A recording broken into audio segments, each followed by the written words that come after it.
we've really been looking forward to this education seminar myself. I'd like to introduce you to Greg Cartin. He's a performance coach, psychologist, however you want to put it. We're going to really dive into that here today. We're going to make this really interactive. I'm going to do my best to look at the chat. We're going to talk. I want you guys to ask questions.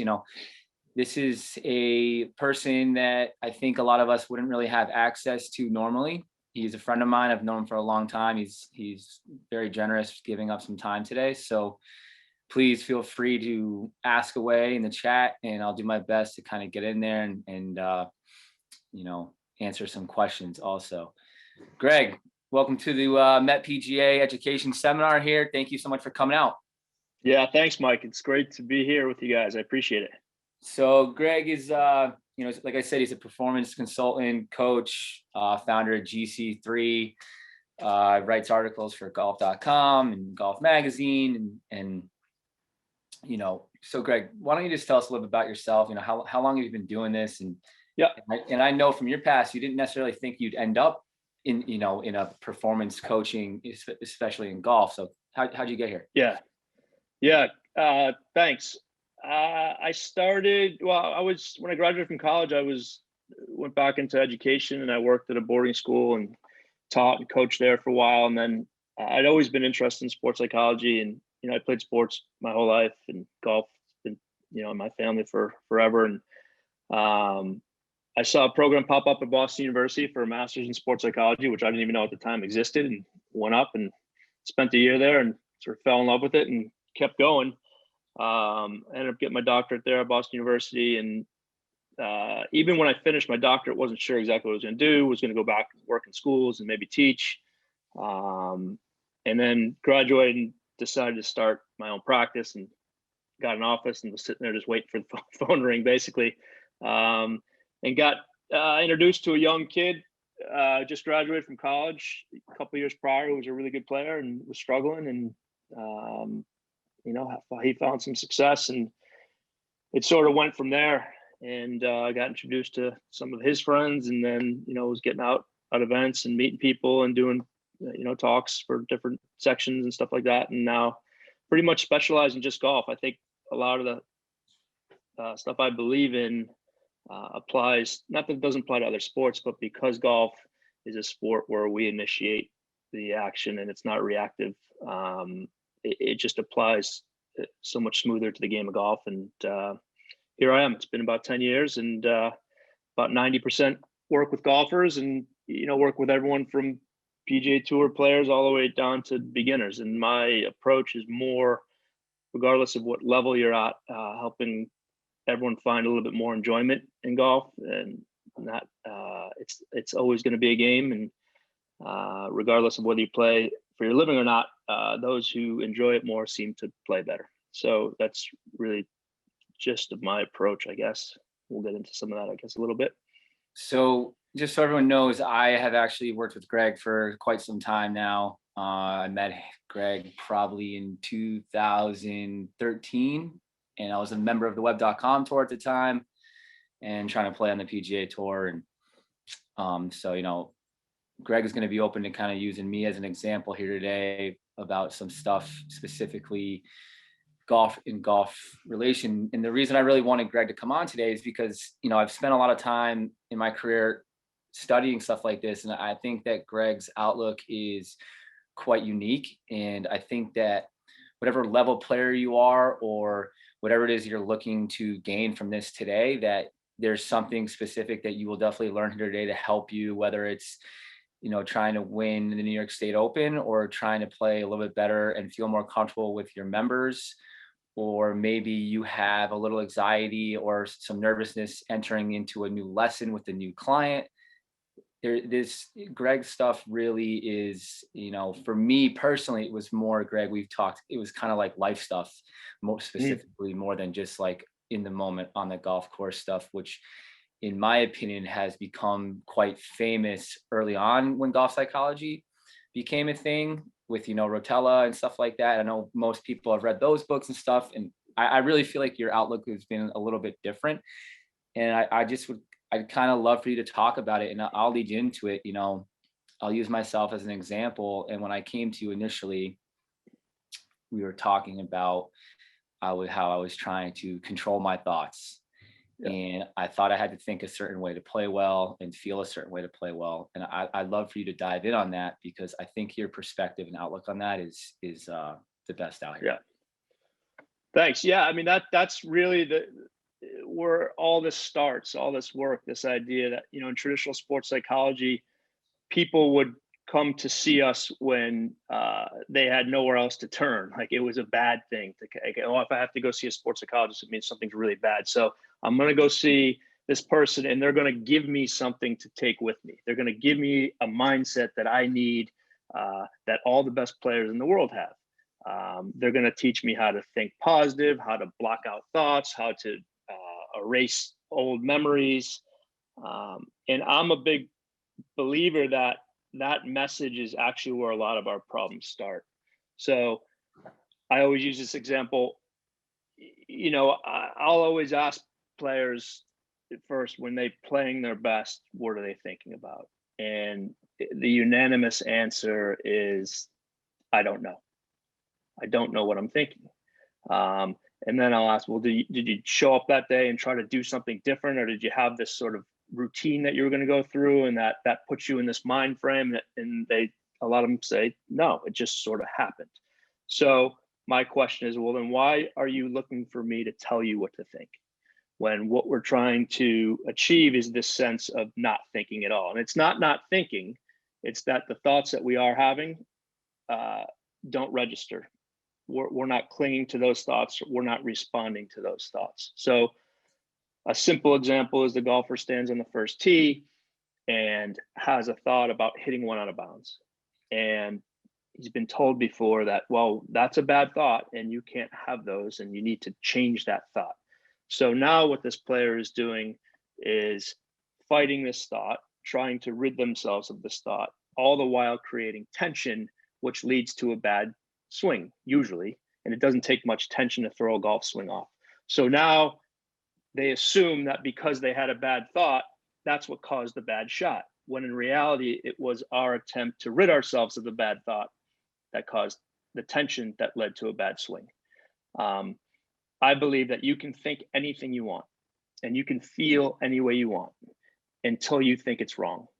And once you start to judge what you think and what you're feeling, you've created this resistance, and that's what causes tension. And that's the root of all golfers' struggles, is this idea that we are in a battle with ourselves, and that is what causes tension, which leads to bad shots. And that comes from everything. It comes from fear, comes from anxiety, all these things, all normal and all okay to have, even anger.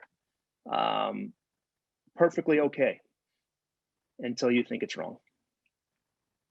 Yeah, I really have found, Greg, that, I made such a turn personally in we're talking about my golf career, and when we started talking about that. And one of the biggest things that I'd say was helpful, and I know is really important to you and your teaching, is this idea of self-compassion. Mm-hmm. And how that can play into being happier on a golf course or just in life, really. So what role does self-compassion play in kind of what you just explained there? Sure. Yeah. So one of my favorite sayings is golf is hard. And I mean that a bunch of different ways. When we understand how difficult the task is, if we're unable to support ourselves, it's going to be a lot more difficult. We do this drill sometimes with so what self-compassion really is it's simply just being kinder to yourself, or supporting yourself as you would a close friend going through the same situation. So what we do sometimes with kids is, at these camps we run, we'll bring a kid out and have him hit a few shots, and as he's hitting shots, I'll stand next to him and start yelling at him, hey, that's the worst shot I've ever seen. I can't believe you even play this game. I mean, what are you doing out here? This is horrible. And you can see the confusion and the fear. And then I'll ask, well, does that sound familiar? And he's like, well, yeah, but those are just things I say to myself. I don't say them to anyone else. And that sometimes is a light bulb moment. Why would you treat yourself that way when it causes such panic and fear? The idea now being, can you make a shift and start to talk to yourself as if you would, if you were me standing next to you? What would you say? Would you say all those things? It sounds crazy when you spell it out that way, but that's how we treat ourselves. And we've been told, or we've thought that, especially in sport and high performance, that if you're hard on yourself, it's a way to motivate yourself. When in actuality, it only causes more fear and tension, because golfers aren't necessarily afraid of shooting bad scores as much as they are how they're going to feel after they shoot a bad score, right? And there's a little distinction there. So now, if you know that whether you shoot 100 or you shoot 60, that you're going to be okay, and that's simplifying it, but that you're going to be okay with yourself, it's a lot easier to proceed, because now you're not afraid of how you're going to feel after. And self-compassion is a practice. It's not something that we just do. It takes practice. But it's not part of sport culture to be nice to yourself. And yet, I know from experience that those who are able to support themselves, while it may seem complacent and lazy and too easy, actually play without fear. And you ask any golfer, you start to remove fear from the equation, and things get a little bit easier. It doesn't guarantee you'll play well. Nothing does, but it makes the game more enjoyable, and usually in turn leads to better play. No, I for sure, absolutely. And that's simplifying things, but giving it sort of a background as to what it is. It's not so easy to make that shift, but that's the idea. Oh, absolutely. And I that sort of, and correct me if I say anything that's wrong, mindset, right? Because we're not really trying to implement a mindset, but really, it's just a way of being. Exactly. So, which is exactly what I wanted you to say, because in terms of a way of being, I'd like to introduce the fact that you're quite big into meditation and mindfulness, and I'd love for you to kind of touch on how those two things play into what you're talking about, because there was a question already that came through the chat about how confidence, if you're confident, you can have that mindset, which is that the role confidence plays. And I'll let you answer that, because confidence can almost be kind of a fugazi, right? And I'll use myself as an example here, Greg, where when I was playing, I could trick myself into being confident, while yet the whole time I was, very focused on what people were going to think of me and my score. Sure. And this result based orientation. And, I thought I was, good enough to be in a different place. So I wasn't happy with where I was in the moment. So, kind of role does mindfulness and meditation and just the mindset, the question asked was, doesn't confidence put you in that mindset? So maybe we can start there. Yeah. Well, let's begin with this idea of confidence, and it's sort of a confusing concept, I think, because whenever, again, I get asked people what they think, confidence means, and it's, well, I've been playing great, so I believe in what I'm doing, and that's fine. I'm a believer that confidence is less a product of what we've already done versus what we may become. Right? We know we're doing the right things. We're excited, and we have. We're optimistic about the future. That is more what confidence is to me, because as golfers, you could be flying on all cylinders and played great, won the last 3 weeks, and show up and hit one bad shot, and that confidence is gone. Right. So if we're, pinning all our, our future on what we've already done, we're in for a long road. And it's just giving too much power to something that's not necessary. Because also, how many times do you hear about guys who show up to events who have been playing horribly and all of a sudden win, right? They weren't confident showing up. Yeah, exactly. But they had a belief in themselves. Their expectations were a little bit lower. So everyone talks about being confident, and you get to a point where you're very confident. Now your expectations go through the roof, and it takes very little to throw that off. So I believe that confidence is more a product of our belief in where we're going versus where we've been. And that's an important distinction, I think, because we're all waiting around we talk about building confidence. Well, building confidence comes from what? Doing good things. And then all of a sudden those are already in the past. And now we're trying to maintain this confidence and hold on to it. And we're not present because we're trying to recreate things that have already happened. And that's an important message as well. You don't need to be confident to play good golf. And I think everyone can ask themselves that question, that played well at times when they weren't. Now, getting back to this, I hope that sort of gets to that a little bit, but the idea of sort of mindfulness or meditation, I'm a believer in that the only skill that, from a mental perspective, that golfers need to develop is awareness, right? Awareness of what it is we're thinking, because if we're not aware, we're going to be fighting these thoughts subconsciously, and human beings will do whatever they can to find comfort. So if you're having negative thoughts that are causing discomfort and you don't know you're having them, which happens a lot, it's subconscious, you're going to be constantly trying to seek comfort in those moments. And that's where trouble starts. Awareness brings those thoughts out and makes us realize, well, these are just thoughts. They aren't real. They're products of what we're thinking. And I can play perfectly well and have negative thoughts as long as I'm not fighting myself, but we can't stop that cycle without awareness. And so what meditation does is it allows us to sort of sit with these these uncomfortable thoughts, and just observe them sort of in a safe space and realize they're not that powerful once we become aware of what we're thinking. So now meditation and mindfulness has sort of taken on a whole new sort of meaning. And I think I'm very careful in terms of how I introduce it to people, because a lot of people think, well, you have to sit in a room for 45 minutes and close your eyes and put on music and burn incense and, so nobody wants to do it. And I don't blame them. That's a different type of practice. Meditation can be as simple as taking a couple minutes each day. You can even have your eyes open and just sort of observing your thoughts. That's really all it is. And so the more time we spend in those moments with those uncomfortable thoughts, the less we fear them, because we know that they're just that. They're just thoughts. So I help clients tailor meditation practices based on what they want and what they need and what they're capable of doing, all with the same goal in mind, just to help them develop a little bit more awareness of what they're thinking and realize that what I'm thinking often doesn't matter. Yeah, which is a tough thing for people to really get a grasp on. It was for me personally at the beginning, right? Because the feeling of insecurity, okay, Mm-hmm.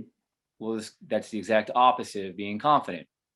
Now, we talked about a term, I'm going to steal your term here, wisdom in insecurity, something that you've talked to me about and something that you have explained to me. Now, going back to the question, and I think you said something that's interesting that not many people have probably heard before, is that you do not need to be confident to play good golf. Mm-hmm. Now that is, I would argue that right now that's probably not a very widely accepted thing that you just said. I 100% agree with you, and I definitely think you're right. Now, how do we train ourselves, and how do you help train people to find wisdom and insecurity and figuring out how to be comfortable in negative thoughts, basically, right? So Yeah. Yeah, and it's not so much, Mike, I don't think it's being comfortable. It's knowing that you can be uncomfortable, mm-hmm. and be okay, right?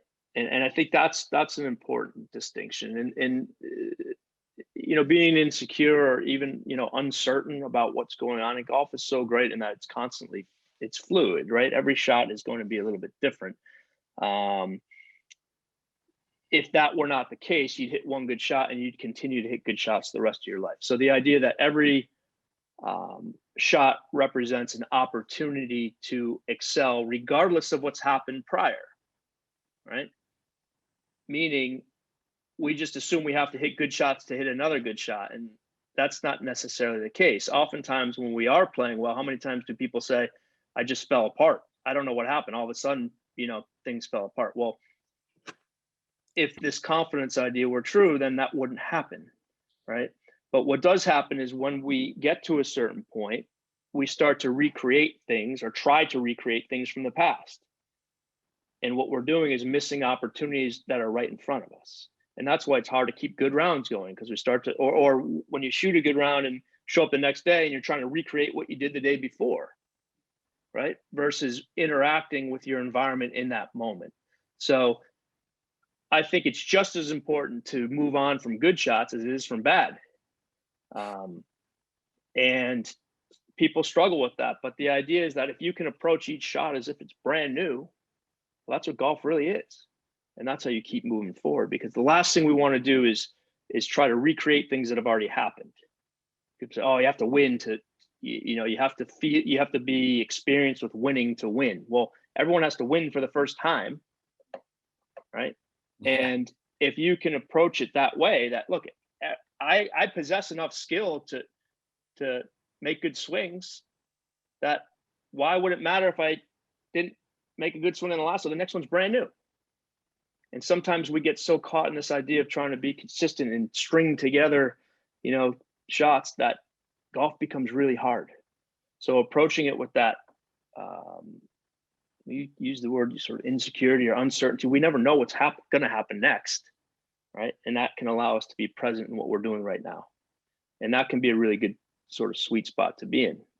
All the while knowing that you're going to be uncomfortable. Golf's uncomfortable, and I think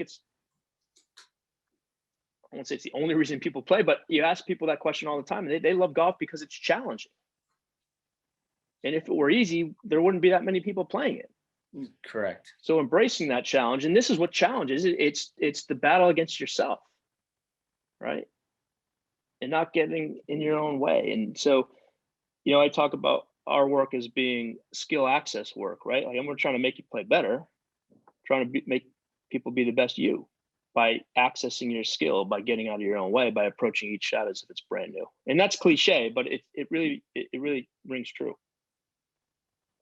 No, I obviously 100% agree with what you're saying, and again, thank you for being here and sharing this stuff, because I think it's a pretty unique perspective that not many people have had access to and really come to grips with.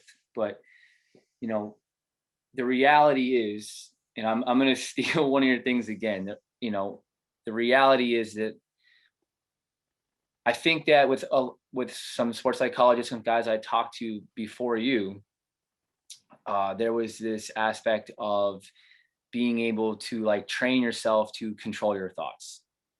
Mm-hmm. And now after my time with you, I know damn well that there is no such thing as controlling what you're going to think. So, how do you handle negative thoughts? And I know obviously a lot of these questions kind of intertwine, right? But yeah, how should someone think about a negative thought? Like what's the process? I'll begin that, and this is something I've been big on lately, is this idea of our identity, right? And then I'll get to this negative thought part, and it'll make a little bit more sense. But golf is all something we do. We're all human beings first, and we fill many other roles other than just being a golfer, right? So mm-hmm. To assume that we are immune from the power of negative thoughts, or that we could be overwhelmed by feelings of anxiety and fear and all that we experience on the golf course, is really an aspect of not being kind to yourself, right? Sometimes we're going to be overwhelmed by thought.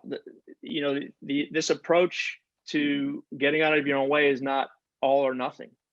It's trying to create moments of freedom. So approaching each round, knowing that there's going to be times out there where I just get overwhelmed, and that's okay, because I'm a human being before I'm a golfer. And that alone allows us to proceed with a little bit more freedom, knowing that, hey, this may happen. I'm not going to fight it though. And that's the important piece. So getting back to this negative thoughts, like when you're standing over a golf ball, rarely do good thoughts seep in, right? It's usually only something bad. And that's part of our evolutionary trait of survival, right? We had to always know where danger was. So we're going to be really sort of focused on negativity, because it's helped us survive as a species, but it doesn't help us very much anymore. But I'm a believer that the content of our thoughts don't matter, good or bad. And here's the example. So getting back to this idea, when you stand on that first tee and have a thought about hitting one out of bounds, that would be deemed a negative thought, right? All right. Well, say you stand on that first tee and have, and this doesn't happen very often, right? But have a thought about just piping one down the middle. What do you do? Usually pipe one down the middle. Yeah, because you just swing the golf club. There's no resistance. That thought makes you feel good, right? So it's not the thought that made you hit the good shot. No, It's it's that you did nothing but swing the golf club. When you have a thought about hitting one out of bounds, what do? You protect from hitting it Habitually, out of bounds and probably hit a pretty bad shot or hit it out of you, bounds. you try to fight, right? You Mhm. get uncomfortable and you try and you resist. You can do the same thing thinking that you're going to hit one out of bounds as you do hitting one right down the middle. And the point being, the content of our thinking doesn't matter. It's what we choose to do. And to get a step ahead of this, you have to be aware. Mhm. And we'll go as far as sometimes having golfers check in with themselves while they're staying on the tee. Do this drill with people. Verbalize what you're thinking right now. Now, in a tournament, or you're not going to start Speaking. yelling whatever comes to your mind, but you can get to a point where you understand exactly what you're thinking, in terms of you're able to observe it and see it and recognize, this is a thought. I'm having a thought about hitting one out of bounds, or I'm having a thought about hitting one down the middle. The content doesn't matter. There's no fight. And so that's my approach to negative thinking, is that there's really isn't any such thing as a negative thought until we give it that label. It's still just a thought, just like a good thought, none of which make a lot or lead to a good or bad shot until we get in the way. Yeah. So, and one of the ways you explained that to me that made a lot of sense, that I think might help some people here today, is the idea that your thoughts, and we'll just use it over the course of a golf round. It's kind of like the analogy that you used that stuck with me was it was like you're watching a parade, and Right. I mean, maybe I'll just let you take it from there. Yeah, well, the parade analogy is really good. The metaphor, right? There's two ways you can sit in one spot and watch everything sort of come through. Just observe and let it go. Or you can find something to cling to and sort of follow it through the crowd and, get all worked up and try to make your way around and try to stick with that, right? And that's what we do when we have negative thoughts. We just sort of hang on to them because they are powerful. They're much more powerful than positive thoughts in terms of, like I said before, our we're very much cued into negativity.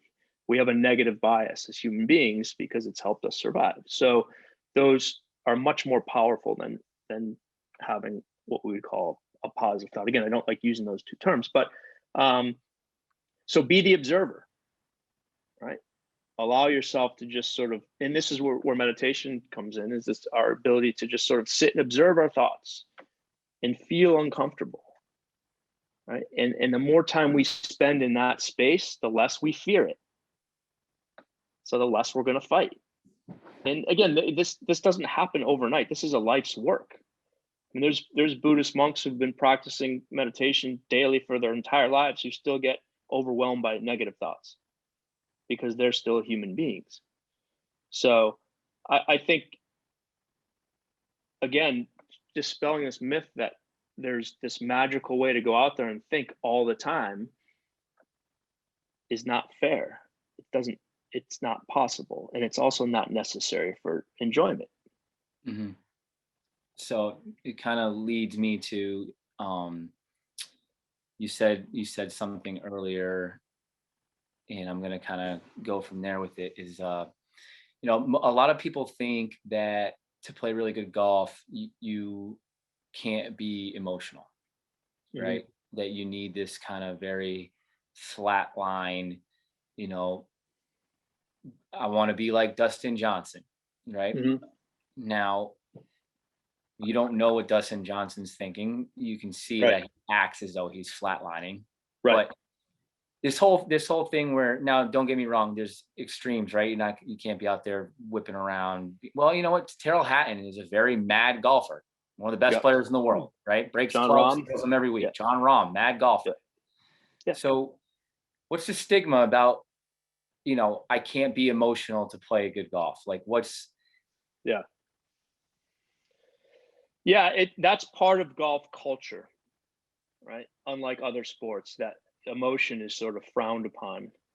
And this sends a bad message, because getting back to this point, we're human beings before we're golfers. So we'll use kids as examples, right?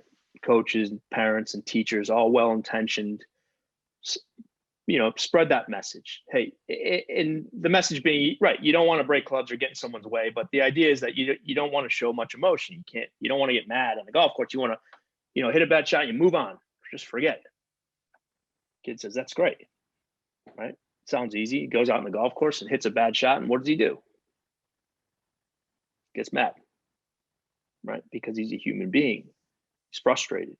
So that is no issue. The issue stems from his judgment of himself. I've been told for so long I can't get mad, and I just got mad. Maybe I'm not cut out for this game. Maybe something's wrong with me. And that's the anger that causes issues, golf related, tension. I'm not good enough. I'm judging myself. Not the anger about a bad shot. That's perfectly okay. It's that secondary anger. It's the getting mad at yourself for getting mad. That's what we're trying to avoid. Yes. So again, I got a player that I work with that plays on tour, who's fiery, and I'm only using this example because it applies to everyone. I'm trying to show it's not just beginners, and that for years he was always told that, hey, keep your head up, man. You're miserable out there. What are you doing?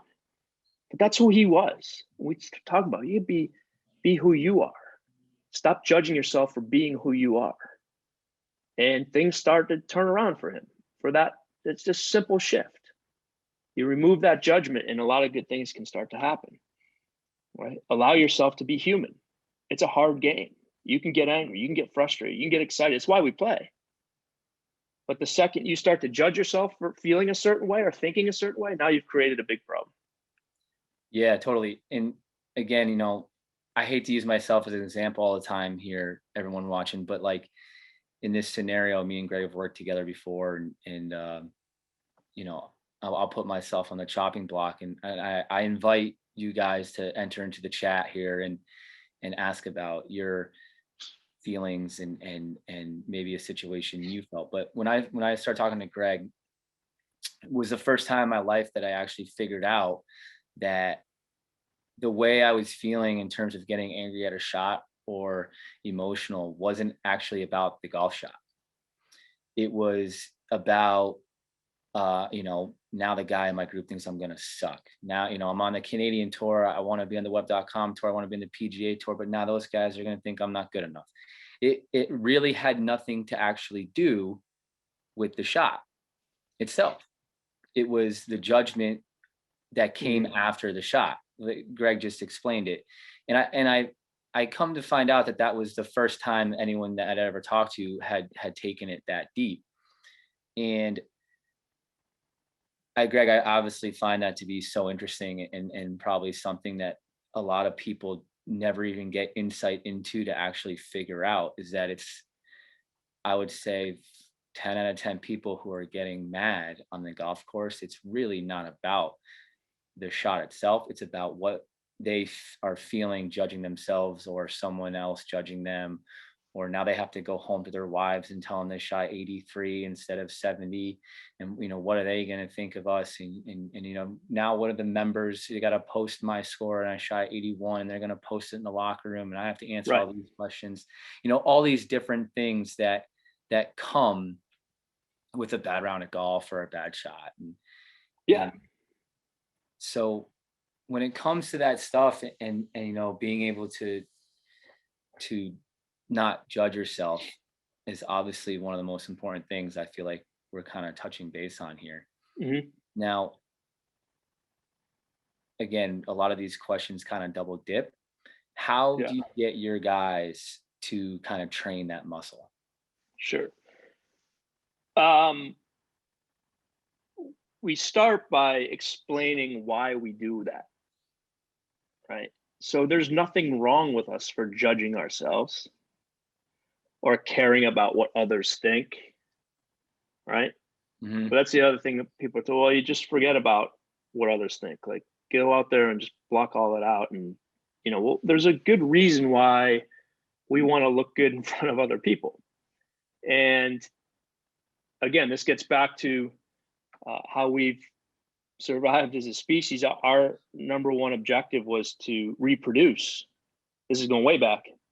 To do that, we had to attract as many people as we could. And so we wanted to stand out from the crowd. And that stuck with us. We want to look good in front of others. There's nothing wrong with that. So if you're doing that, if you care about what others think, understand that there's nothing wrong with that. Now, with that understanding, now there's going to be less judgment. If that makes any sense. Now I know why I do this. Well, now it's not so powerful anymore.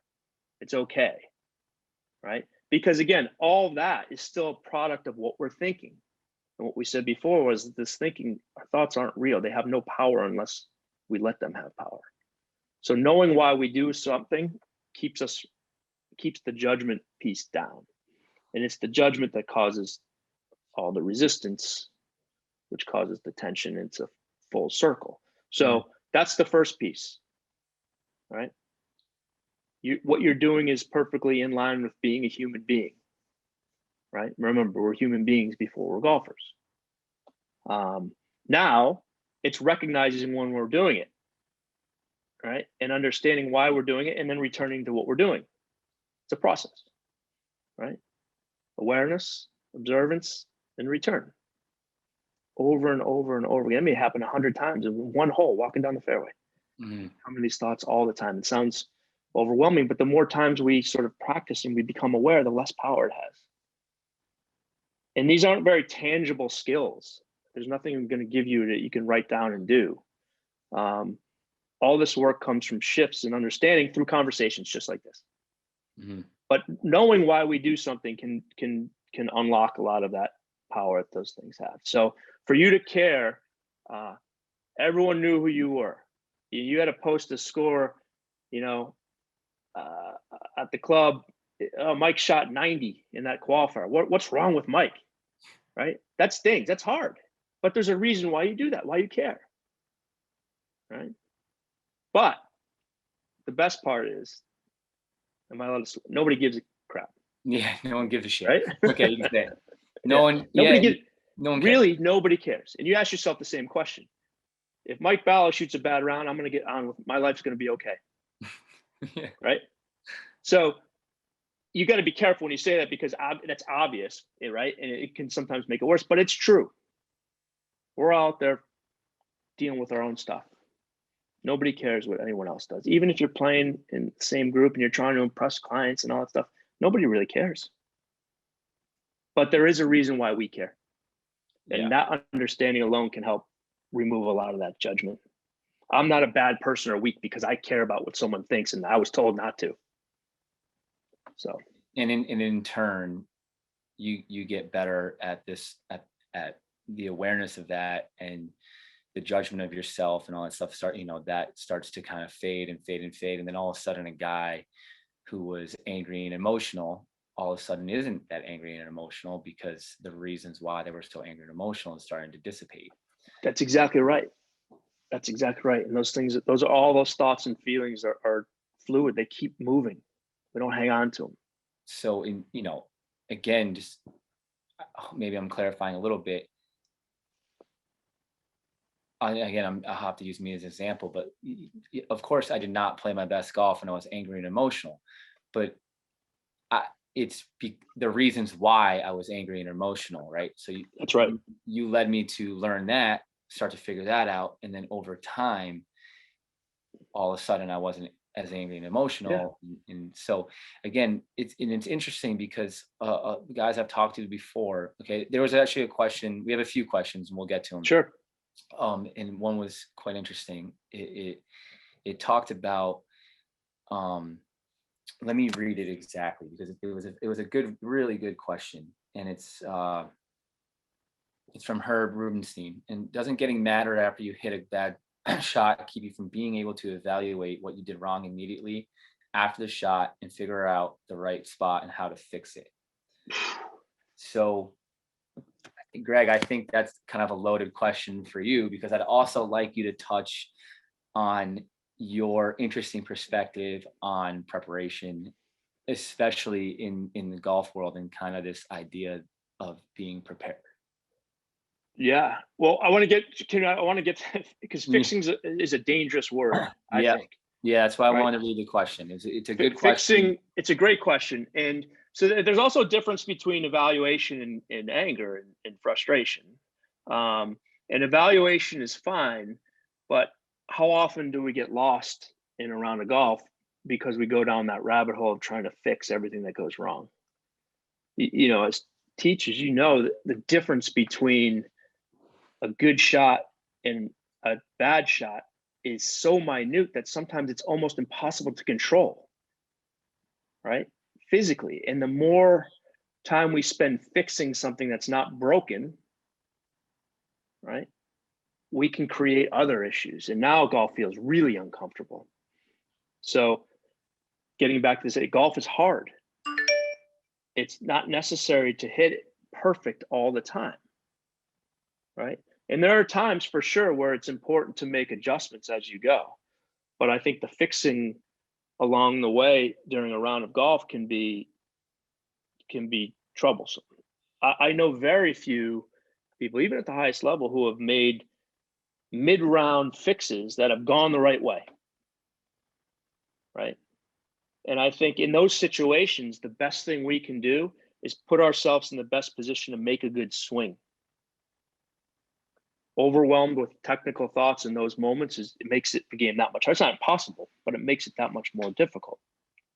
So it's a great question, but I do believe there's a big distinction between evaluating and that's a form of judgment, I guess, and anger and frustration. So I hope that helps. And I mean, it's a more.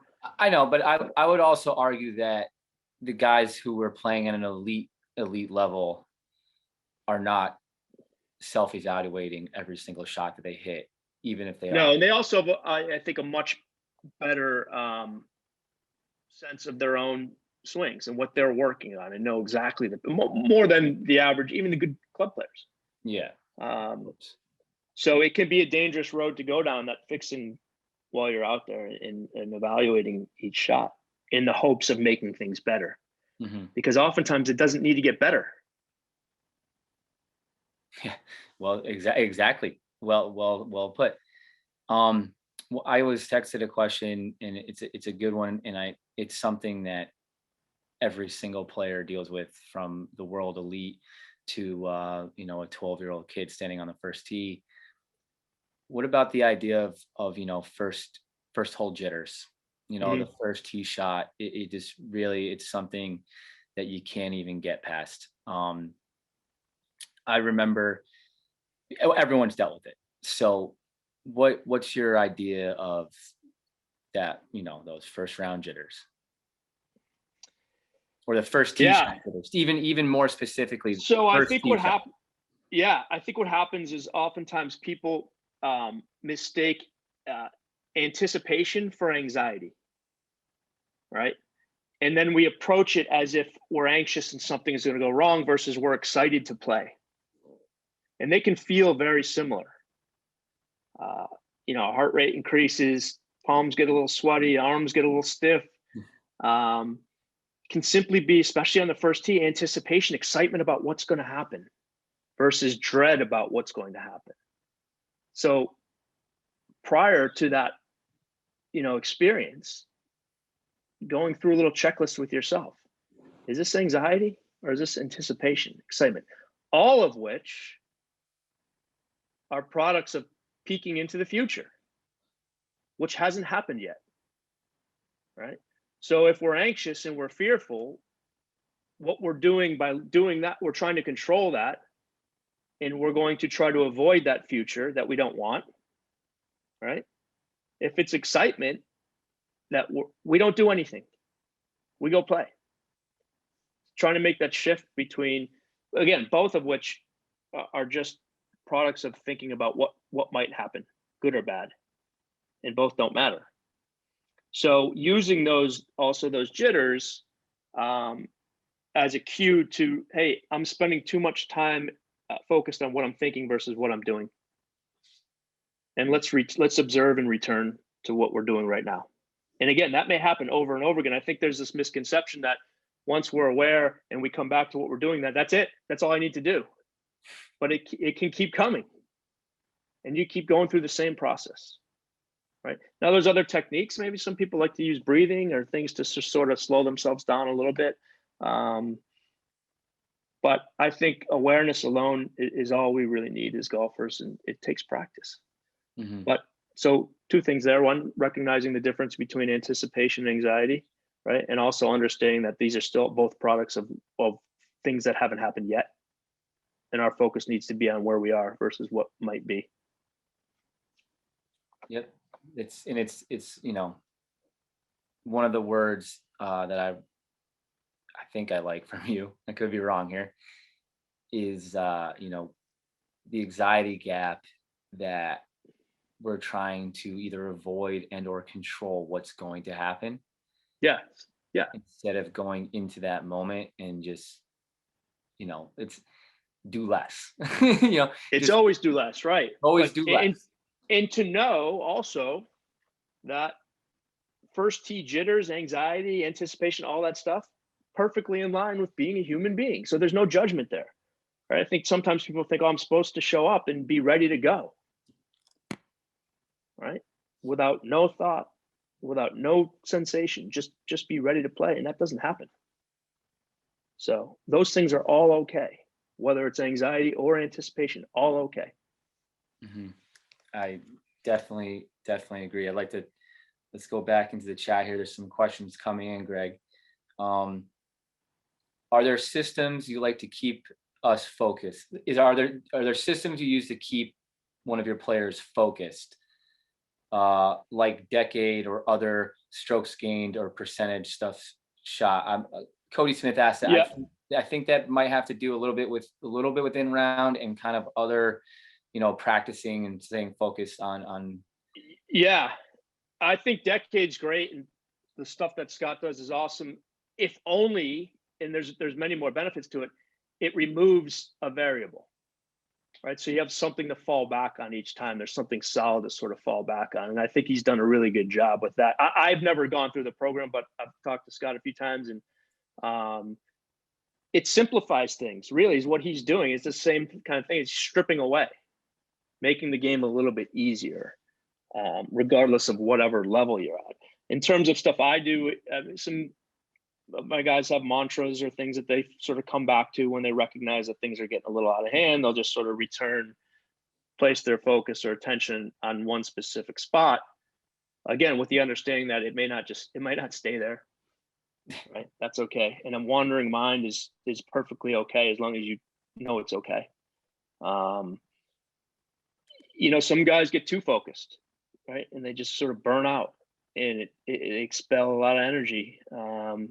And it's okay to let the mind wander a little bit, as long as when you're ready to go, you sort of come back and to where you need to be. But yeah, I think there's a bunch of stuff, but aim points, same idea. I think it removes some variables and it gives people something to come back to and fall back on. And all these things are designed to make the game easier. I think they're fantastic from that perspective.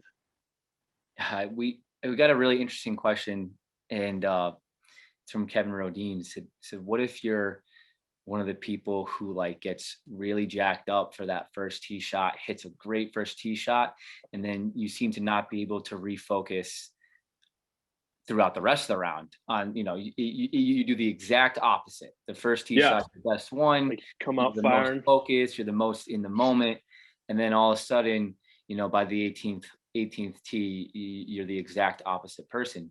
What about someone who goes about it that way? I mean, I'm sure it's very similar answer, but it's interesting. I've actually never thought of it like that. Yeah, I think it's a great question, and there's no, you'd have to get a sense of why this person is losing focus a little bit better, and those are always the good questions to ask. And you guys ask students you're working with if that comes up. You know, what's going on in those moments? What is it? Where's your mind going? Um, there are ways to keep that momentum going, to find little sort of techniques to sort of engage yourself. And then, again, engagement's another word I use a lot. And I think that's what happens when we lose focus. We lose engagement. We get too much on autopilot, and we're not sort of where we need to be, right? I think a lot of people have talked how great it is to go out there and just be like this robot and sort of go through the, you know, have a perfect pre-shot routine and go through it every time and everything's the same.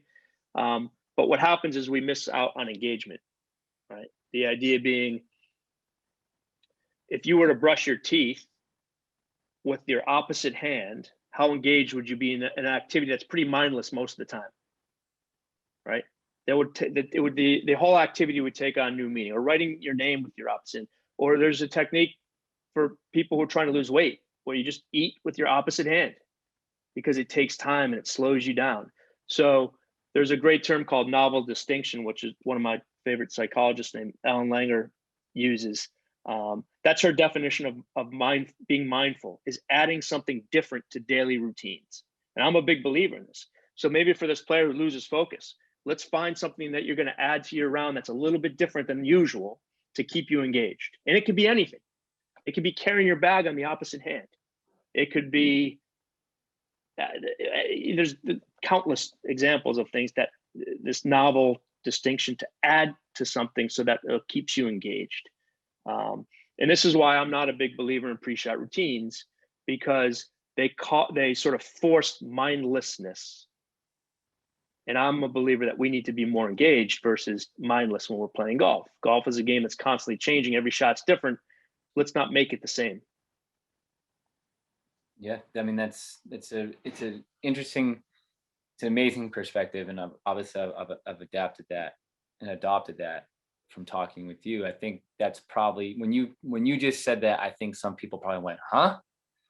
Yeah. Like what, because even as teachers, okay, and I think this is one of the really big things that people can take from this today, is that for you personally, obviously these things are good for your golf game and trying to become a better player.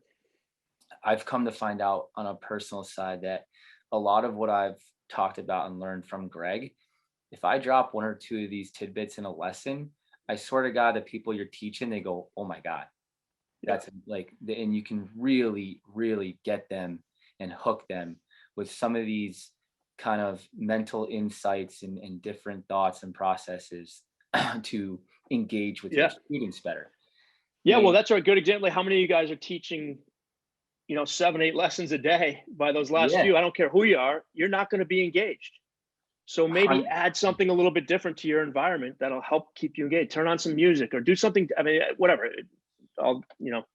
Every club's a little bit different, but find something to add to those later lessons that's going to help keep things a little bit different. And it's a fantastic skill to use. It just keeps people more mindful and more engaged. And yeah, so one of the things I wanted to tell everyone, Greg, is that, like, I'd probably say, from talking to you and knowing you pretty well, that 90% of your work now is with professional athletes and golfers.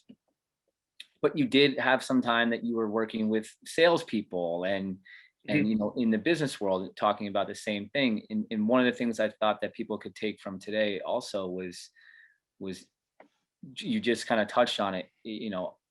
Everyone here listening has those days where there's 6, 7, 8 hours into the day, and it is just impossible to focus, and we're given a bad lesson, or it's a new student, and I've felt this before. They start hitting shots, and I'm looking and I'm going, oh my God, where am I going to start right now? And there's this panic, right? And it's the same thing as the panic in a golf round. Sure. And that all of these tricks can kind of work in that same scenario. Yeah, absolutely. No, it's perfect example of, you get burnt out. You need to find something exciting about what you're doing late in the day, and adding something different is a really good skill to add. So I wanted to ask you this question because this was also something I found to be so important. Um, so we have this, result-based thinking, which is what kind of stems to a lot of these negative thoughts and stigmas and all of these things. But let me ask you this: does the feeling of success, does that last? Because we know failure goes away, right?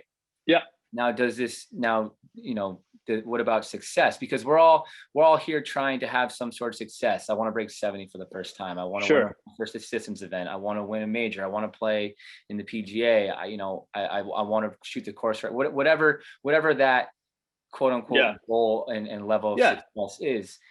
Can you talk to us about, you know, sure. that's kind of fades too, don't you think? Yeah, it fades more. In fact, again, we hang on to the negativity much more than the positive stuff. So, assuming that if we get this next whatever is going to bring us happiness, we're in for a long road.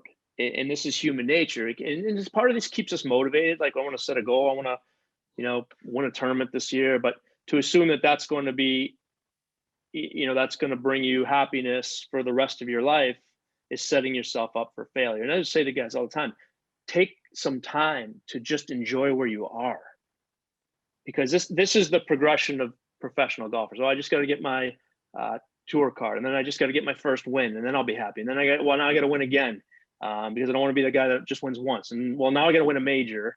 Now I got to make a Ryder Cup. And now I got to get in the World Golf Hall of Fame. And now you get 30 years down the road and look back and say, wow, I never enjoyed it because I always wanted what was next. Right now, athletes are afraid because it can make them feel like maybe they're complacent or lazy, or they're just settling. It's the complete opposite.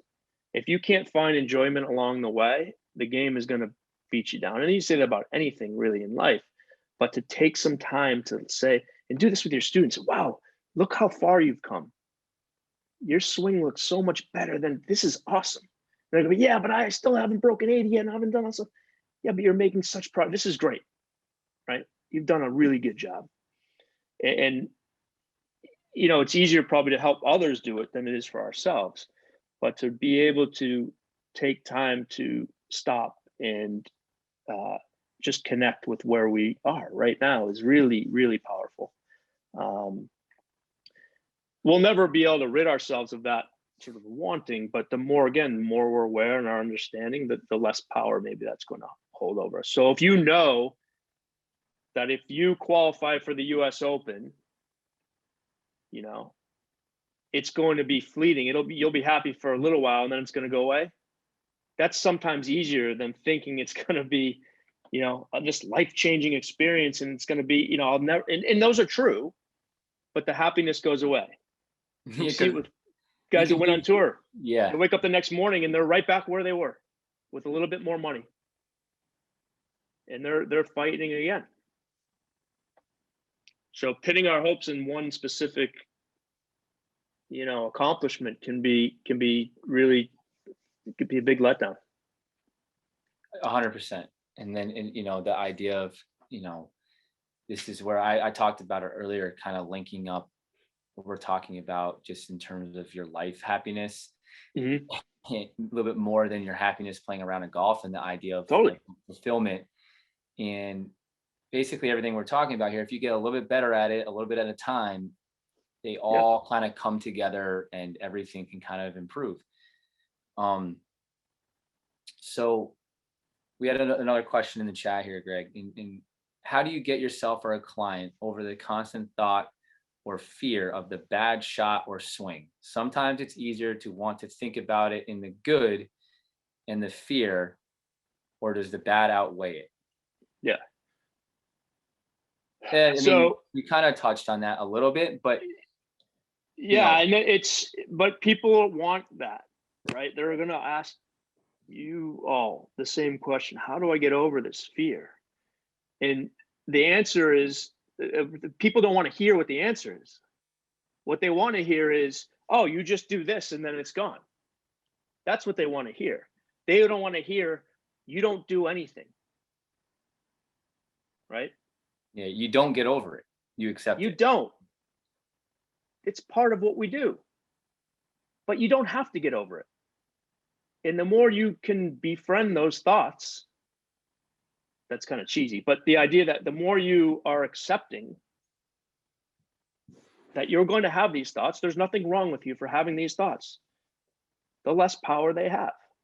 A lot of people don't want to hear the answer. And it's sometimes my work is a struggle because people don't want me to tell them that there's nothing you can do. There's nothing I can give you that's going to take that away. It doesn't exist, but it's also not necessary. And that's the important part, right? Mhm. Thinking well all the time, whatever that means, is not possible, but it's also not necessary. Yeah. So again, sometimes I say those things and people say, "Well, what?"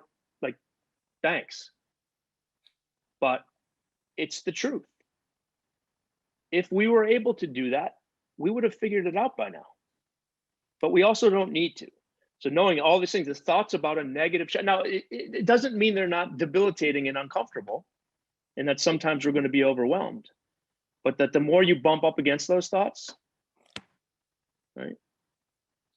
Yeah, it's just kind of the value you put on the thought, right? And I think one of the Yeah. things that we're talking about here is that the thoughts don't have any value until you put the value on it.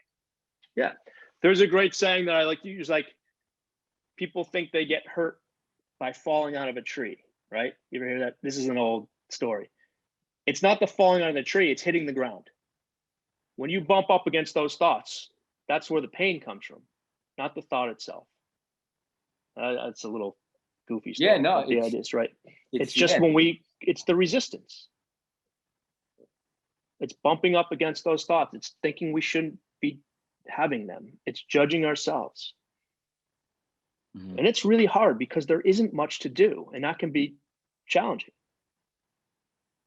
Yeah, no, it's yeah. I mean, at an elite level, right, or whatever level, really, Yeah, you yeah, probably would argue that this is just as hard or harder than working on your swing plane or whatever. totally, absolutely. Yeah, Yeah, 100%. Especially because a lot of times there's nothing like super tangible to like grab onto.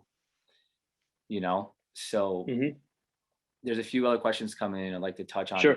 One of them is really interesting, and it's something that's a good question. And the question was, what's your idea on kind of settling into a round, right? You see a lot of Mhm. people, you know, really struggle first 3, 4 holes, first hour of the day, and then all of a sudden they're fine. Like, oh, I shot 77 today, but I was four over after three, and then played 2 over the rest Yeah, of the time. yeah. What's your Well, advice? those happen often because sometimes the expectation is so high when we show up, it's hard to match that. And then once we start slowly, it's a little bit easier, right? Sort of throw the expectations out. Now it doesn't matter. Now it's easier to play, right? That's always the case. Everyone starts to play well when it doesn't matter, right? Now you Yeah, can't show up tricking yourself to not care or that it doesn't matter, but recognizing that when you play well, it's because you don't care, or it's the sensation that you don't care as much. Like all is lost. Now just swing. Trying to recreate that is where you want to start. Because that's a pretty common story, right?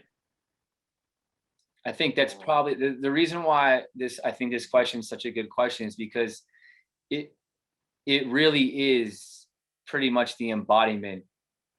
If we're going to put golf psychology into a box, Mhm. right, this is the embodiment, right? So my feeling on it is, people, you put so much judgment and result based orientation on the beginning of your round, and then by the time you think it's shit, you get over that, and then Yeah, you free yourself up and you yeah. stop worrying about it. But Or you recognize too that the expectations are also products of our thinking, mhm. right? And what's Which what's is a real your what's your feelings on expectations. Their thoughts, Mhm. right? So, but here's what happens. Oh, my expectations are so high. I'm supposed to have low expectations. So I'm just going to show up with low expectations tomorrow. Well, that's resistance, right? That's fake. That's not being true. You can have expectations or not. They don't matter. It's the same thing as thinking, because expectations are, again, it's feeling good in the moment, but it's also projecting into the future. I'm going to win this tournament, right? Nice.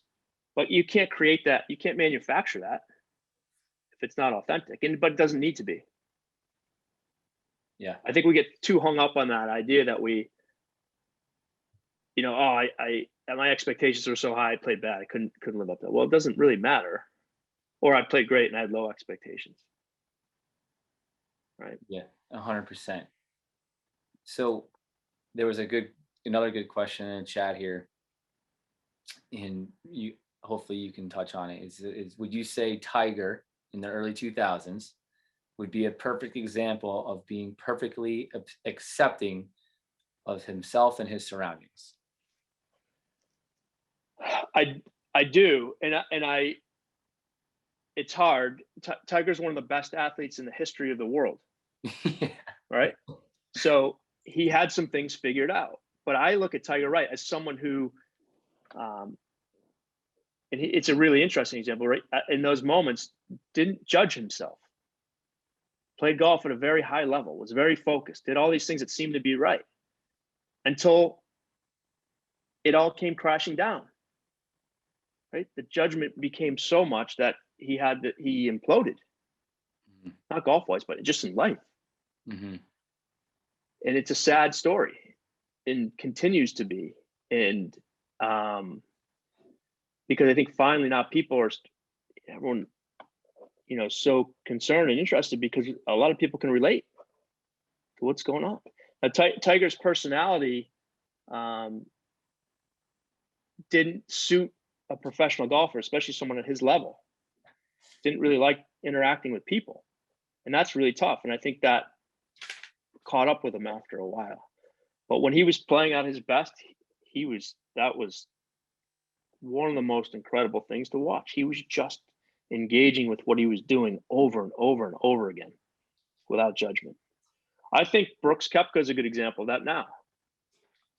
I don't see a whole lot of judgment there. Yeah. Right? So Plays with a lot of freedom. 100%.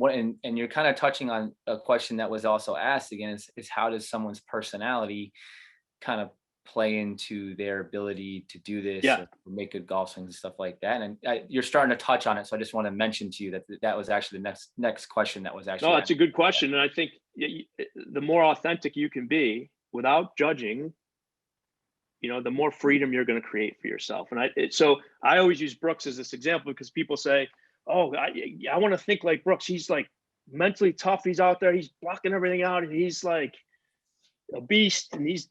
But I think it's a little bit of the opposite. I think he's just really nice to himself, and I don't know that, but you can almost see it. He hits bad shots and he keeps going. Right? He has a really good understanding of how difficult golf is. I think he gets frustrated sometimes, but I see very little judgment there. I think he's a really good example of someone who really supports himself. Yeah, I think he's probably the best example right now of someone who is not defensive in his No, actions or his play. no, In, you know, and yeah, I think he's great for that respect, and I think maybe sometimes it's misinterpreted, right?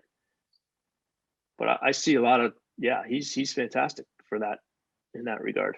and again, because we can use myself as an example. That was one of the things that I continue to work on with you, Greg, and talk to when we talk. And it's just, I don't want to use the word ego, but like there is this level of protecting oneself Mm-hmm. and your idea of what people are thinking about you and how you feel like you're thinking about you, and you know for me, and we talked about it, was this, I put so much self-worth on my golf score Right. for such a long time. Yeah. And if I played a bad round of golf, I was a bad person. And if I played a Right. good round of Yeah, golf, your I was the identity best was all person. tied into golf. Right. Exactly. So I'd love for you to maybe touch on that, because it kind of is that way. I can see for a lot of people, that there might be someone here listening today that has no interest in playing in a tournament or winning a tournament, but their identity is 100% tagged to how good of a lesson they give every day and how good of a Sure. teacher they're going to become, or Yeah. how successful of a golf shot they run. So can you touch on, like, and I think it's probably what Brooks is the best at right now on tour, is just the idea of your identity attached to what it is you're doing. Yeah. And It's really dangerous to identify ourselves as one specific thing, because then everything is determined based on our performance in that realm, and reminding yourself of all the other roles that we fill: sons, daughters, parents, coaches, um, people, right? Mhm. Sometimes we forget. And it's very easy to identify, even with our professions, right? These are all things we do. They're not who we are. It doesn't mean we don't care and we want to do well, but that when we start to pin everything on our performance, it becomes really difficult to proceed, right?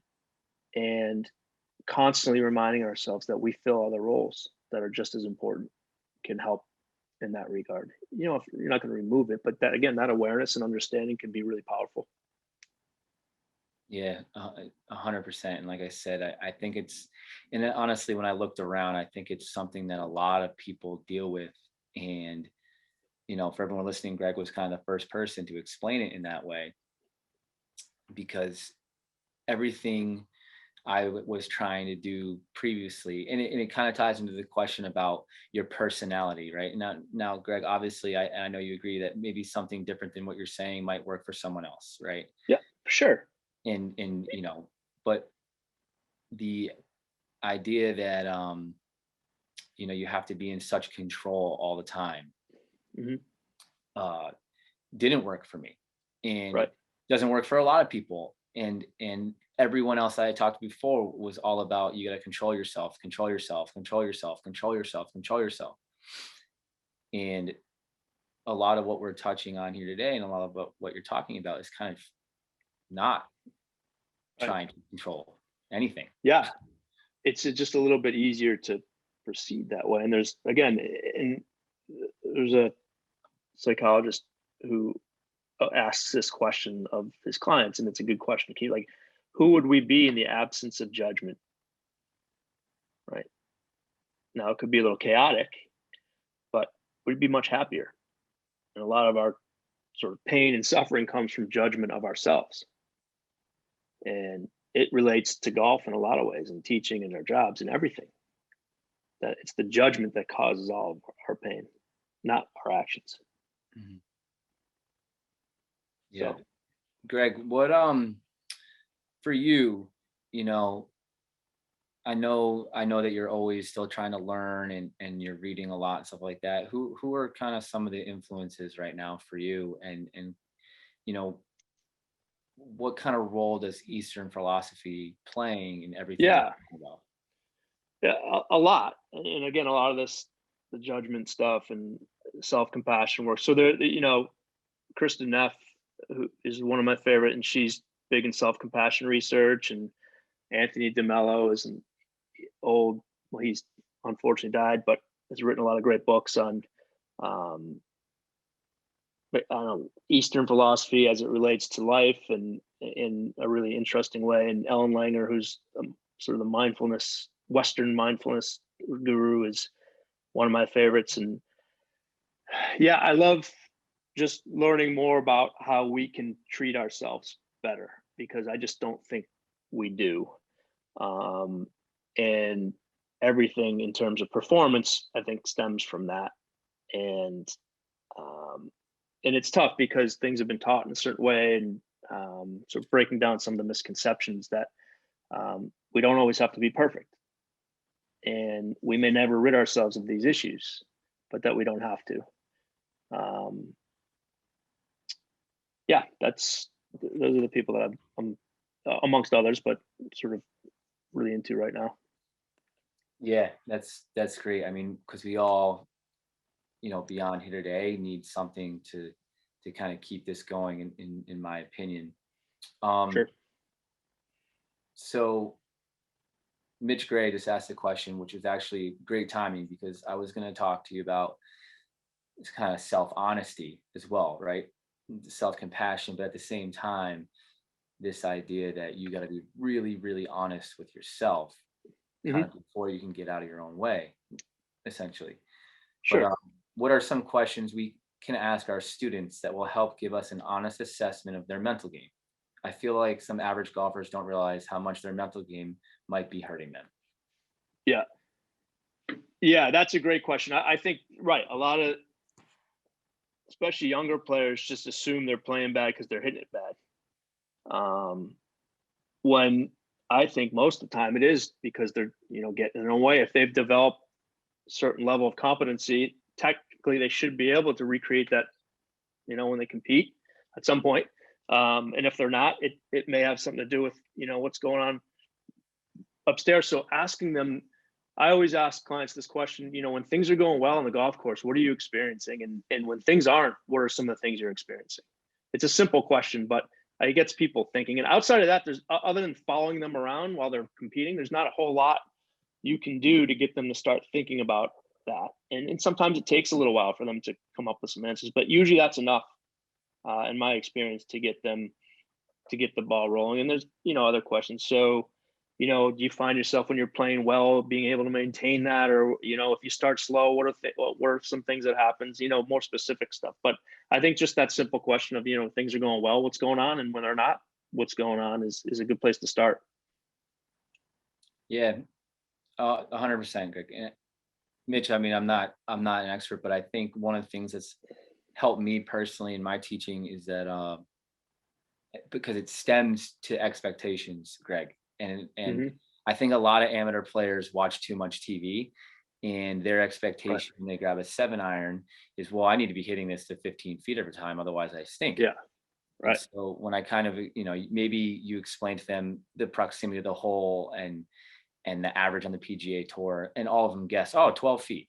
No, it's Yeah. like 35 feet. So, Right. you know, but that brings a perspective on their expectation, and you can shift their expectation to kind of help their game improvement.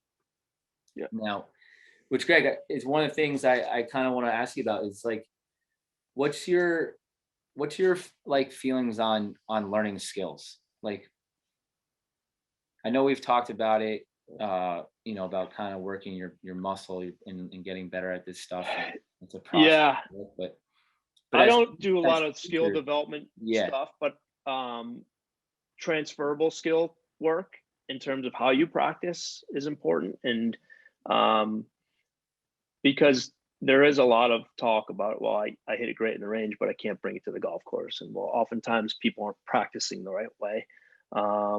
So, the rule of thumb is practicing as close to how you play as you possibly can, like bringing one ball to the putting green and playing holes on the range and challenging yourself to feel uncomfortable as often as you can while you're practicing is going to help that. Now there's skill development time too, where you have to drill and repetition, but you also have to find times to practice as you would play as best you can. You can't replicate play no matter what you do. But you see it all the time in the putting green. People bring 3 balls down and hit the same putt over and over again. Well, that never happens on the golf course.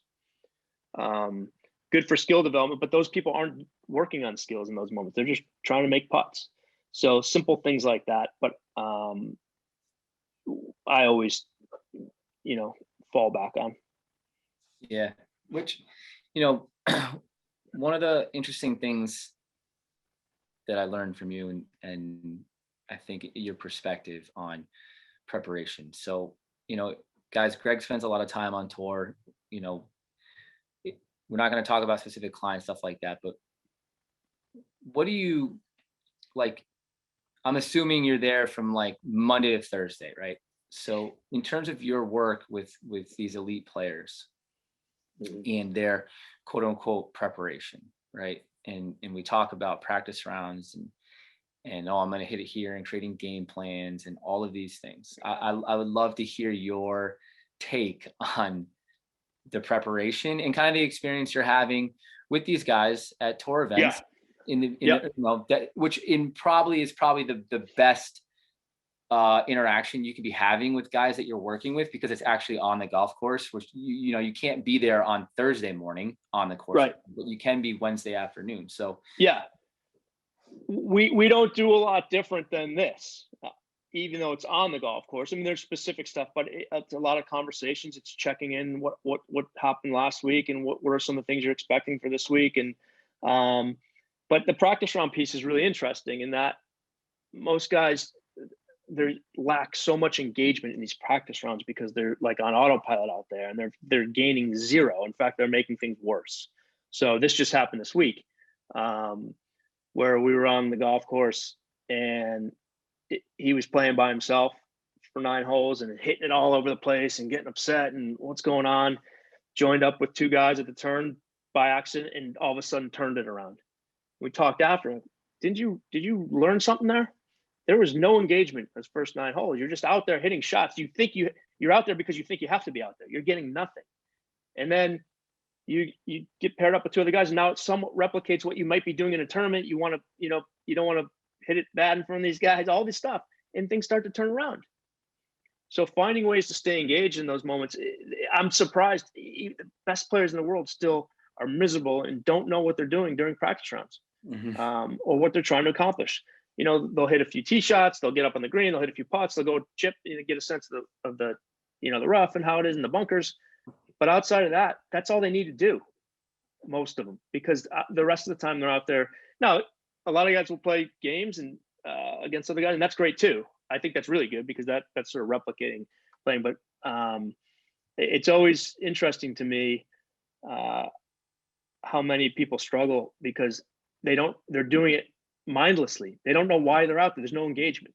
So even at that level, adding some distinct or novel distinction to these practice rounds can be really helpful. But it's conversations like this. It's talking about stuff we're reacting to what's happening now and not trying to recreate things, and as well as not getting too far ahead.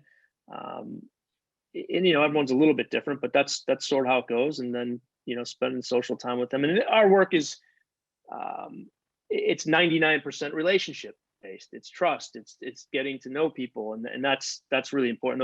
Those are the best times to do it, when you get face to face. yeah, that's awesome. I mean, it was a very interesting moment for me when you kind of explained that to me and realized that like I was playing practice rounds simply because I thought that's what you were supposed to be doing. Right. Like hey, I'm at this event on Monday. I'm supposed to go out there and play.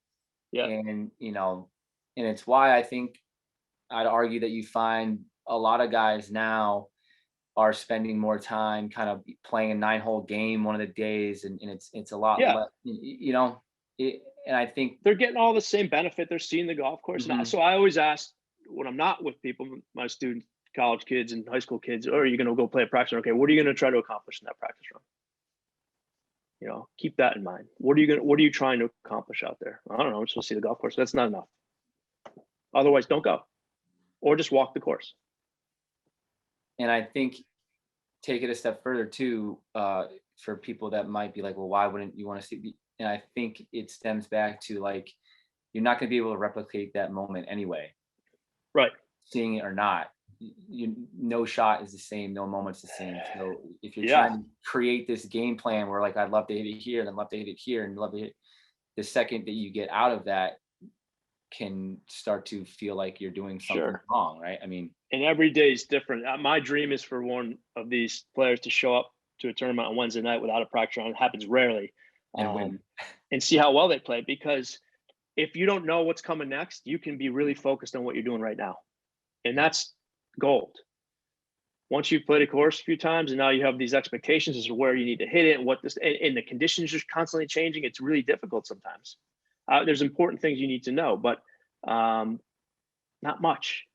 and how often people will play well on a course they've never seen because they can be focused solely on what they're doing in that moment, not worried about what's coming next.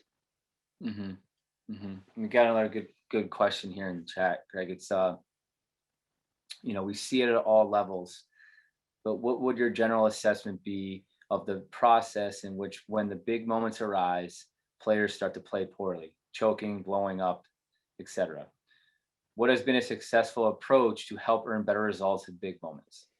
Yeah. The understanding that, one, the objective of golf will never change. And you boil it down to this: you're trying to make good swings and you're trying to, make good strokes putter.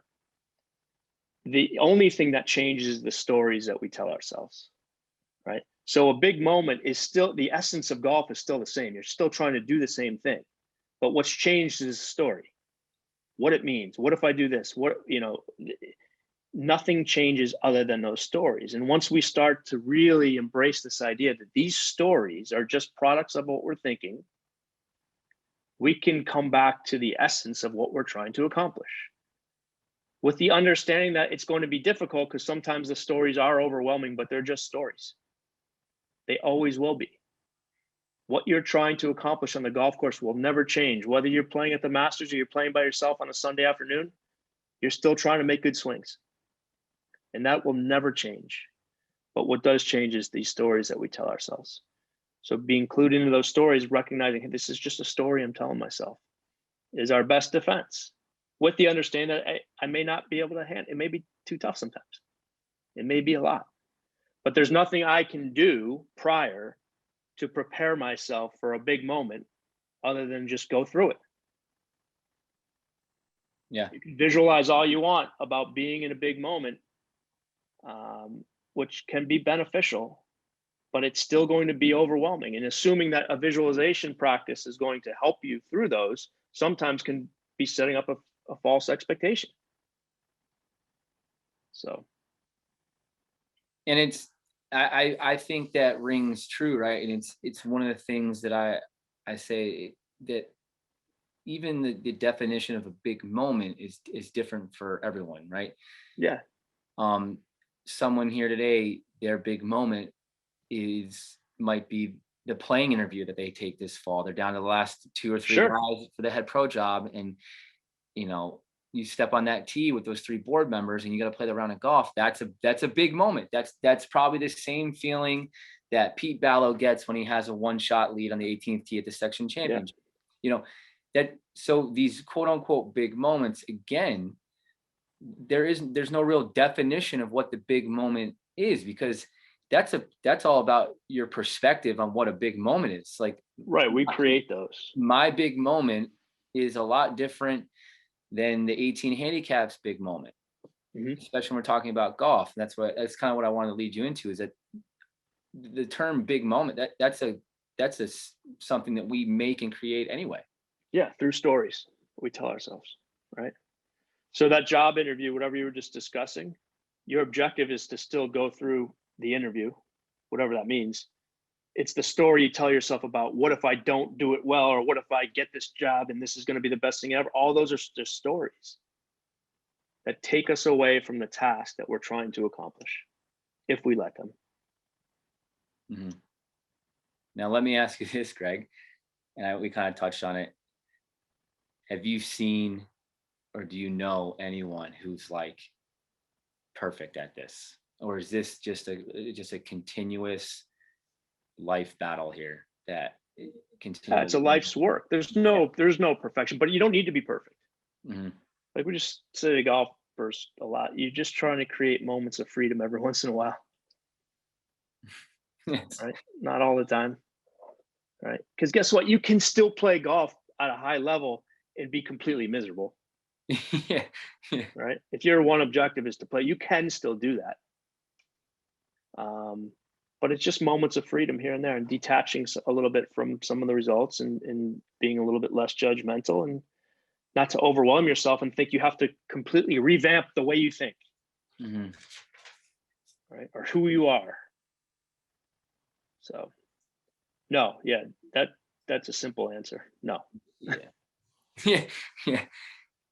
Everyone out there, I highly suggest you, if there's a question that you would like to ask and are maybe nervous about, or maybe feel uncomfortable because it has to do with you, like I really highly suggest to toss it in there and get the question in.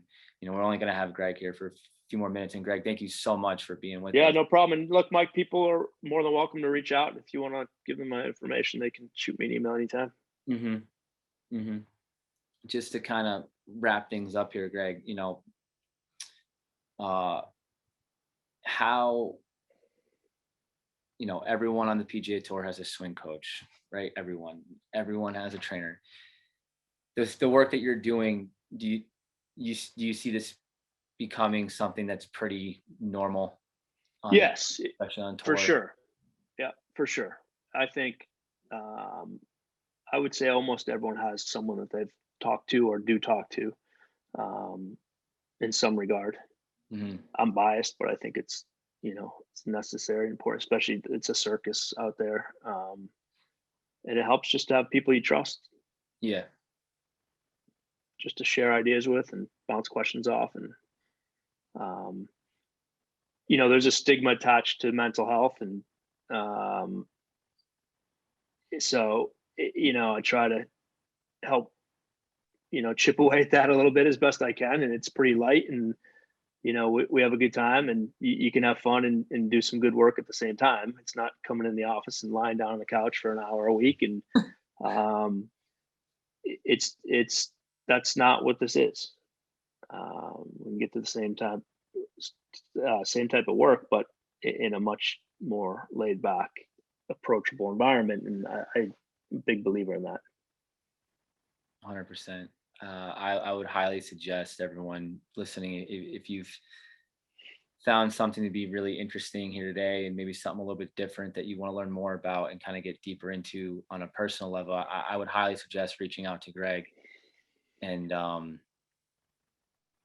talking to him and kind of going from there. I think this was one of our more Greg. I think this is one of our more important kind of educational seminars we've done, Great. uh, because I think it's unique, and two, I can't get my plane right on my golf swing when I'm dealing with my family or my normal life. So Right. you Right. know, so Yeah. you know, I Well, suggest that. let me touch on that really quick, because Yeah. that's another a big issue, is that we just assume that golf we can escape, right, and everything should be fine. But if we don't address things that are going on in other areas of our life, well, it's not so easy, hmm and it's okay. That's part of being human. Yeah. No, that's why I think that having this sort of attitude about your mindset and kind of learning yourself and stuff like that, this what we've talked about today applies to so much more than just your golf game. And that's Mhm. why it really kind of stuck with me personally, compared to kind of other guys I had talked to before you, that it was very, very specific to a round of golf, which, to be honest with you, for me personally, just added more stress and pressure and Yeah, expectation and just BS. So, Greg, I want to thank you so much for your time. sure. Uh, Thank it you. was great I to enjoyed have it. you here. I hope everyone enjoyed this. Um, yeah, Greg, this was fantastic. Awesome. Thank you so much. Thanks a lot. I appreciate it. I enjoyed talking, getting the message out. And if anyone ever wants to reach out, I don't know if you have an email list or anything, you can send them my email or Yeah, phone no, if number, and if anyone anytime. if anyone wants to get in touch with Greg, you can get in touch with me, or we'll figure it out. Get in touch with me, or Greg, why don't you got your website going now, don't you? Yeah, it's drgregcarton.com. Just my contact information's on there, so that's Yeah, it. And, yeah. You guys can look Greg up on Google. He pops up, and get in touch with him, or reach out to me, and I'll give you his email. great.